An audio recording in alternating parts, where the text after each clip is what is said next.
बाप्पा की जय, एकनाथ महाराज की जय। माझं नाव नारायण बाबुराव पानगाडे, मुक्काम पोस्ट मंगरुळ, तालुका मालवण, जिल्हा परभणी। माझा अनुभव असा आहे, मी एके दिवशी खेड्यामध्ये आता मीटर नाहीत मला, आकडे टाकायचे आकडे, ते आकडा टाकीत असताना माझ्या इथे चमक भरल्यासारखी झाली। कसला आकडा? एक लाईटचा आकडा असा बर आणि चमक भरल्यासारखी झाली आणि खूप दुखत होतं। महाराजांना मी फोन लावला, डॉक्टरकडे गेलो, मी जे बीपीची गोळी बंद केली होती, माझी बंद झालेली गोळी, ती गोळी डॉक्टरने मला सांगितली की तुम्ही गोळी चालू करा। मग नंतर महाराजांना फोन लावला की मला महाराज माझी बीपीची गोळी बंद झालेली, पण डॉक्टर चालू करा म्हणते। महाराजांनी सांगितलं बीपीची गोळी चालू करा, डॉक्टर म्हणते तर चालू करा।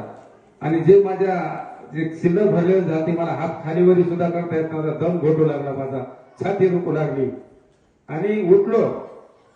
सुभाष बाप्पाच्या पुढे गेलो, जिथं मी रोज पोथी वाचतो त्या ठिकाणी, आणि सुभाष बाप्पाच्या पाया पडलो। बाप्पाने एकच विनंती केली की बाप्पा जे माझं दुःख आहे ते कमी होऊ द्या, आणि त्या ठिकाणी बाप्पाच्या जागा झोपलो आणि माझं दुखणं कमी झालं। हे माझा अनुभव।